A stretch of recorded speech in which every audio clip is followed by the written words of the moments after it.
आज आपका स्वागत है मेरे नए ट्रैवल ब्लॉग में। ये है नेशनल फॉसिल पार्क घुघुआ का, जो कि बेसिकली डिस्ट्रिक्ट मंडला में आता है। पहले जब इसकी शुरुआत हुई थी तब, लेकिन अभी जब नया डिस्ट्रिक्ट बना डिंडौरी, तो अब ये डिंडौरी डिस्ट्रिक्ट में आने लगा है। तो आप देख सकते हैं ये नेशनल पार्क जो है एक जो हमारे मध्य प्रदेश का बहुत ही जाना माना एकमात्र फॉसिल है। जो यहाँ पर आप डिफरेंट प्रकार के फॉसिल्स देख सकते हैं। एंजियोस्पर्म है, यहाँ पर पेड़ पौधे जानवरों के हैं, सीड्स वगैरह दिखाया हुआ है। आप कैसे आ सकते हैं यहाँ पे आप देख सकते हैं, बाय ट्रेन, बाय एयर और बाय रोड। तो ये मेरी तहसील निवास है, जहाँ से मैं जो है अपनी ट्रैवलिंग स्टार्ट कर रही हूँ। मैं यहाँ रहती हूँ, तो हमें सैपरा रोड पे टर्न लेना है यहाँ पे निवास में से। बाकी आप जबलपुर से आते हैं तो आपको डायरेक्टली ही जबलपुर से आप डिंडौरी का रास्ता ले सकते हैं, और अगर मंडला से आते हैं तो भी आप डायरेक्टली सैपरा रोड का रास्ता ले सकते हैं। तो हम बाई फैमिली जा रहे हैं।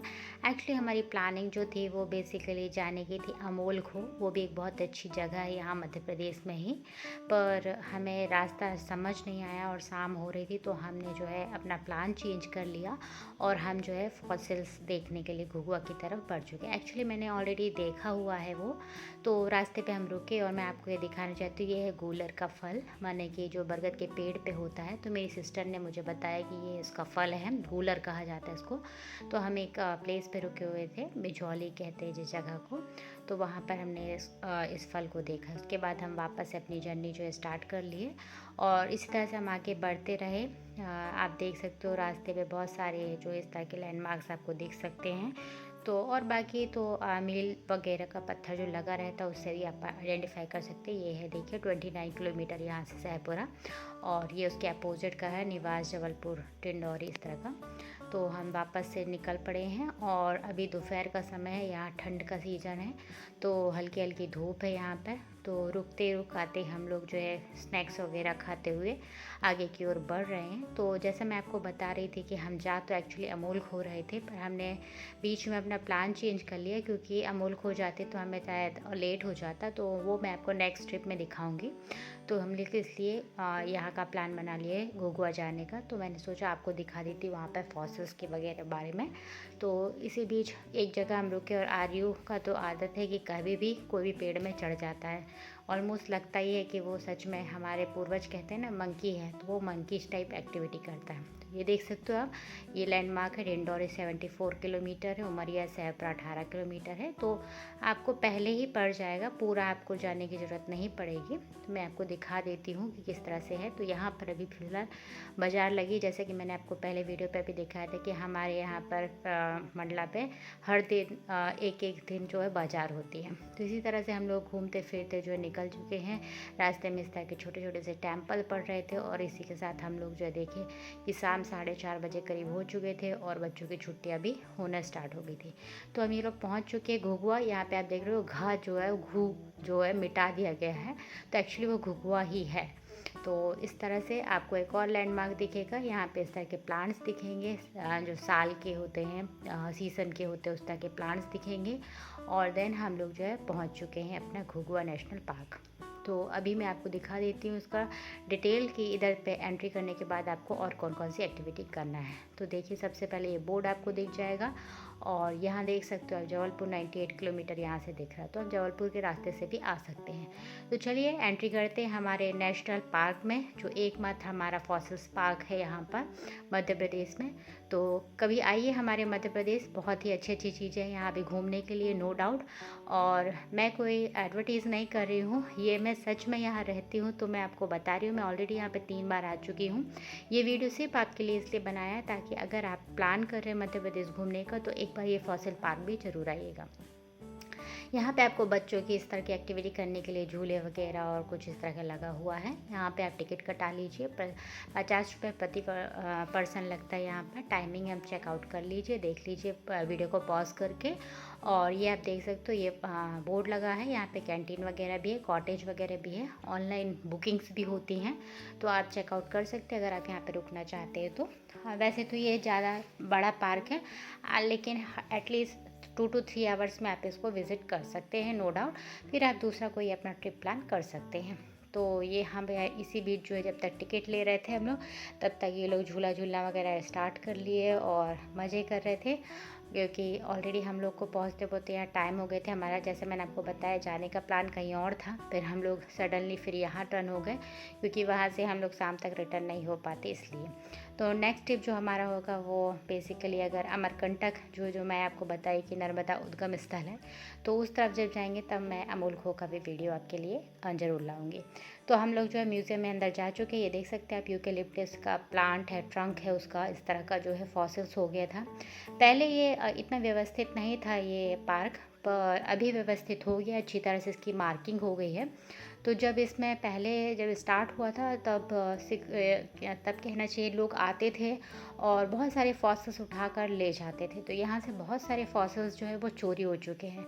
मुझे अच्छी तरह से याद है, बचपन में कभी का मैंने देखा था कि पाइन्स के जो पेड़ के जो फल होते हैं, पाइनस जो आपने देखा होगा, चिडर फैमिली का होता है, पाइनेसी फैमिली का होता है, उसके फ्रूट्स भी थे, हमने देखे हैं वो बचपन में। पर अभी यहाँ आपको वो नहीं मिलेंगे। इस तरह के बहुत चीज़ें कम हो गई यहाँ पर। लोग मतलब यहाँ के उठा के ले जाते थे पहले आते थे तो, लेकिन अब ये व्यवस्थित हो चुका है और अब जो इसका नाम भी हो रहा है। पहले अमेरिकन्स मतलब फॉरेनर्स आते थे ये सब देखने के लिए यहाँ पर, मुझे याद है। मेरे फादर्स भी जब पीएचडी कर रहे थे तो वो भी कुछ लोगों को यहाँ पर लाते थे विज़िट करवाने के लिए, लाए हैं यहाँ पर। अब देख सकते हो यहाँ ट्रंक्स वगैरह, फॉसिल्स वगैरह रखे हुए हैं, तो आप पढ़ सकते हैं, डिटेल्स वगैरह यहाँ पे लिखे हुए हैं। ये आप देखिए, आपको करेक्टली दिखेगा मोलस्का का। तो मैंने आयु को कहा देखो, तुमको दिखेंगे शेल्स किस तरह के होते थे जो उस समय, और वो किस तरह से इम्प्रेशन उनका हुआ और वो फॉसिल्स में कन्वर्ट हो गए।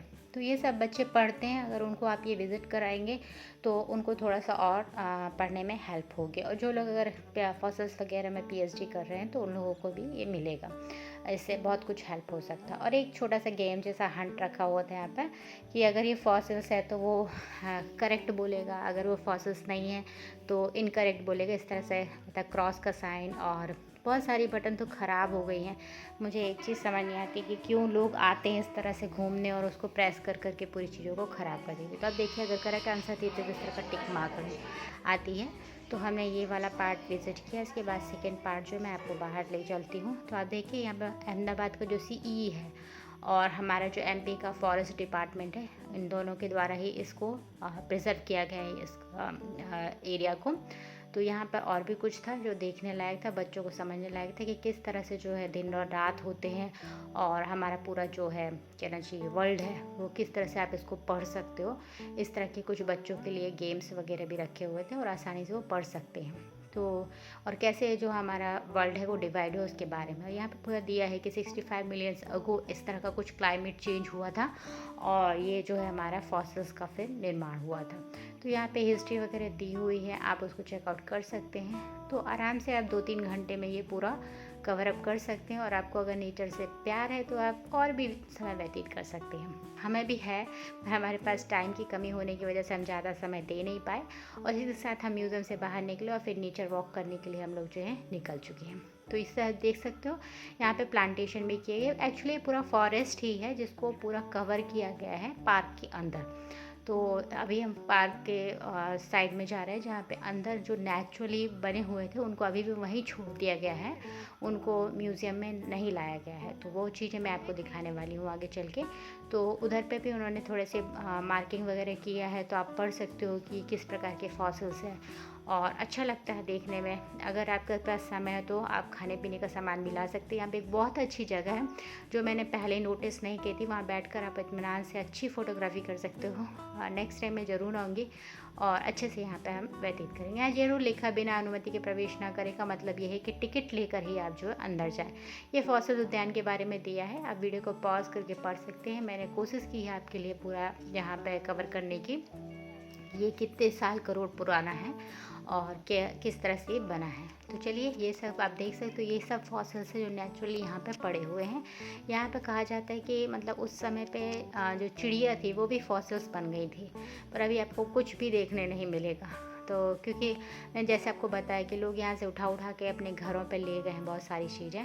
तो इस तरह की लंबी लंबी सीढ़ियाँ बनी हुई हैं, थोड़ा सा आपको उतर कर जाना पड़ेगा। दोनों साइड में कुछ फॉसिल्स को इकट्ठा कर दिया गया है और इस तरह का जो है ये एरिया बना दिया गया कि आप पढ़ सकते हैं, देख सकते हैं कि क्या चीज़ है। तो सारे बेसिकली पेड़ पौधे के ट्रंक्स वगैरह ही यहाँ पर रखे हुए हैं। एंजियोस्पर्म्स है वगैरह जो अपनी उस तरह के जिम्नोस्पर्म्स वगैरह की जो फैमिली थी उस टाइम की, वो सारी चीज़ें यहाँ पर आपको दिखाई गई हैं। और छोटे छोटे से लैंडमार्क हैं कि व्हाट इज़ फॉसिल्स, वो क्या होते हैं, किस तरह बनते हैं, इस तरह का जो है डिटेल्स दिया हुआ है। तो एक्चुअली बच्चे इस तरह की चीज़ें पढ़ते हैं और अपनी आंखों से देखते हैं तो उनको ज़्यादा आइडिया हो जाता है। और ये देखिए ये एरिया मुझे बहुत अच्छा लगा, जहाँ आप बैठ कर अच्छे से चाय वगैरह पी सकते हो, स्नैक्स वगैरह खा सकते हो। और इवनिंग टाइम तो बहुत अच्छा लुक था। और इसी के साथ फिर हम लोग जो है, टाइम भी हो चुका था, 5:30 हो चुके थे, तो हमने कहा चलिए अब निकलते हैं, क्योंकि हमें वापस पहुंचने में भी एटलीस्ट लग जाएंगे यहाँ से 1-1.5 घंटे, आई थिंक 2 घंटे लग जाएंगे। इसी के साथ हम लोग यहाँ से लेते हैं अलविदा, और मैं फिर मिलती हूँ अपने नेक्स्ट वीडियो पे, नेक्स्ट जो भी हमारे मध्य प्रदेश की नई चीज़ें होगी उसको दिखाते हुए। तो आइए मध्य प्रदेश, अगर कोई जानकारी चाहिए हो तो कमेंट सेक्शन में मुझसे पूछ सकते। इसी के साथ आपसे लेती हूँ अलविदा, मिलती हूँ अपने नेक्स्ट वीडियो पर। Bye bye, take care.